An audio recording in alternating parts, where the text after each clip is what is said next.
तो क्या बोला जा रहा है, कोई वस्तु ना तो केवल अस्तित्ववान कही जा सकती है ना अनअस्तित्ववान, ना ही दोनों का मेल। जब चीजों का स्वभाव भी इस तरह से स्पष्ट नहीं है तो फिर कारण या स्थापित करने वाला कारण की बात ही निरर्थक है। यानी कारण परिणाम की धारणा भी हमारी सोच की उपज है, वास्तविकता उससे परे है।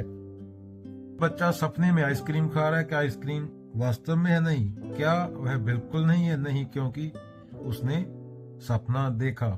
तो क्या दोनों हैं और नहीं भी हैं? यह भी ठीक नहीं बैठता। तो फिर उस सपने की आइसक्रीम के लिए कारण ढूंढना ही बेमानी है।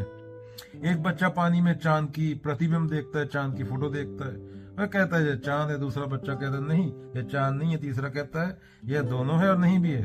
तभी गुरुवायर बोले तुम सब खेल रहे हो, प्रतिबिंब न चांद है न चांद नहीं है, तो इसके कारण की चर्चा करना व्यर्थ है। बस देखो यह खेल ही मायावी है।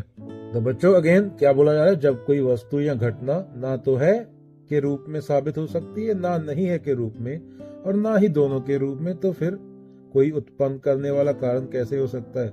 अगर ऐसा होता तो यह तर्कसंगत नहीं होता। हमारा दिमाग है जो, वो किसी भी चीज को 3 डिब्बों में रखने की कोशिश करता है।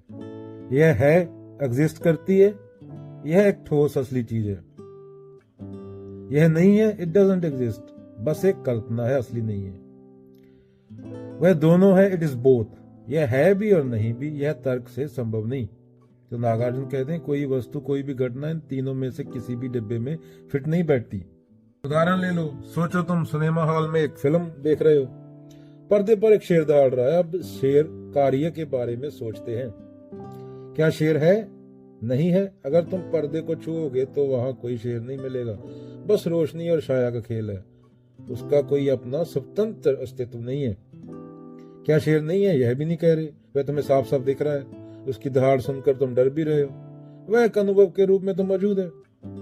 क्या शेर है भी और नहीं भी, यह तो एक पहेली बन जाएगी, तो तर्कसंगत नहीं है। कोई चीज एक ही समय में ठोस और शून्य कैसे हो सकती है? तो पर्दे पर दिख रहा शेर ना तो पूरी तरह है ना पूरी तरह नहीं है, और ना ही दोनों है। हम उसे किसी भी डिब्बे में बंद नहीं कर सकते, तो फिर उत्पन्न करने वाला कारण क्या है? अब नागार्जुन अपना अंतिम सवाल पूछेंगे बच्चों। तो फिर हम किस मुंह से कह सकते हैं कि एक उत्पन्न करने वाला कारण है? अगर पर्दे पर दिखने वाला शेर ही साबित नहीं हो पा रहा कि उसकी असली प्रकृति क्या है, तो हम यह दावा कैसे कर सकते हैं कि प्रोजेक्टर जो कि कारण है एक असली शेर को उत्पन्न कर रहा है? प्रोजेक्टर कुछ उत्पन्न नहीं कर रहा है, बस कुछ शर्तों के तहत एक आभास, इल्यूजन क्रिएट कर रहा है।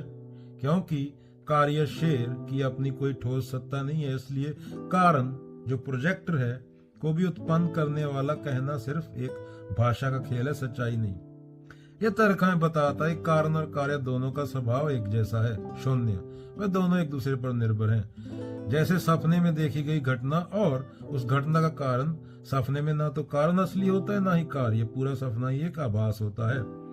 तो नागार्जुन क्या बोल रहे हैं? उद्देश्य क्या है? यह बताना नहीं है कि दुनिया झूठी है, उनका उद्देश्य हमारे दिमाग को अवधारणाओं, कंसेप्ट से मुक्त करना है। जब हम हैं नहीं है, कारण कार्य जैसे शब्दों और विचारों में उलझना बंद कर देते हैं, तब हम दुनिया को उसके वास्तविक रूप में देख पाते हैं।